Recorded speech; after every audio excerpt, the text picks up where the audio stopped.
Hello, artsy friends. I'm artist Tristina D. Selms, and today I'm sharing with you the rest of my Winsor Newton Professional Watercolors, and we're going to be putting them on this really cool swatch book. It's called the Painter's Color Diary. It has 100% cotton paper in it, size 9 by 12. And you can put all different kinds of paints in this. So what's cool about it is they give you a piece of glassine in between each one of the pages to protect your swatches. So today, like I said, we're going to continue with my collection of Winsor Newton. If you missed the last group that I did there, you can take a look on my channel and you'll find part 1. This is part 2. Now I have here French ultramarine blue. The pigment is PB29 and it has an excellent light fastness. I love how rich it is. And notice I can write right on the book there all the details about it. Love these books. Now this is a cobalt blue, nice and bold. It's a PB28 and it has an excellent light fastness. The next one is what some people call sky blue, but it's cerulean blue.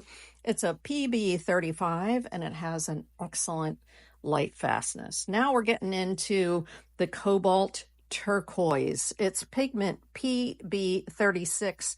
Again, it has excellent light fastness.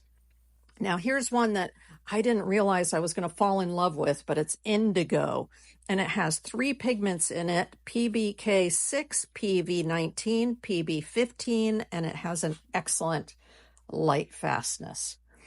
The next one is cobalt violet. It's a PV14, and it has an excellent light fastness, and it's just so cute, like a light purple. Next is Rose Madder Genuine. It's an NR9. It is a fugitive color. That means if you use it, you're just going to make sure to scan your images because it will turn brown over time. The next one I just did was Permanent Alizarin Crimson. It's PR206 and it has an excellent light fastness. Now we're looking at New Gamboge, and it is a really gorgeous warm yellow, PY153, and it has a very good light fastness. Now the quinacridone gold that I'm putting on here is old, so you can see that the binder has sort of separated. It's PR206, PV19, and PY150 with an excellent light fastness. The next color is super warm and translucent raw sienna. It's a PY42 and PR101 with an excellent light fastness. Now here's a color I think everybody should have in their palette. Burnt umber. It's PBR7, PR101, and PY42. with an excellent light fastness. And lastly is sepia that adds so much drama. PBK6 and PR101. It has an excellent light fastness.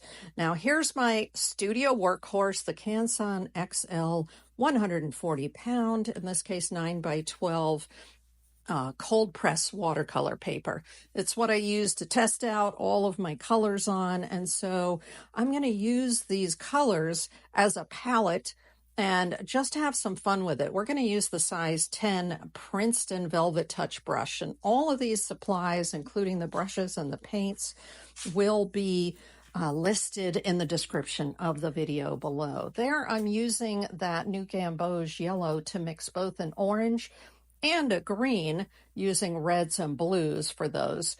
And then really coming in and just playing. This is an opportunity to play with the colors and really get to know them. Add a lot of water, don't add a lot of water. Mix some of the blues, use some of the blues straight. It's just a chance to play and see what it is that the paints can do. And do they lift well? Do they not lift well? Do they stain? And you see that indigo blue at the bottom there? Oh my gosh, I discovered that I fell in love with that indigo blue, and I love the way it granulates and the water makes the color separate, as well as that absolutely spectacular quinacridone gold across the top that is so warm. So this is not a fancy painting, it's just an opportunity to play.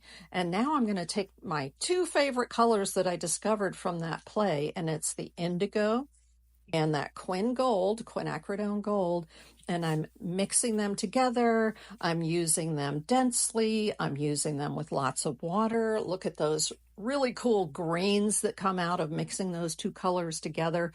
It's just an opportunity to play and discover what the properties of these paints are. You see, I just did some spattering to see what the effect of the water would be on it.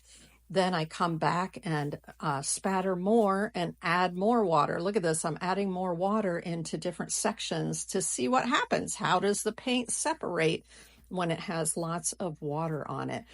Just let yourself relax. See your favorite colors, discover your favorite parts of the paintings. They're not necessarily supposed to be finished artworks. They're just a chance to have fun. Thanks for watching, and I invite you to like and subscribe.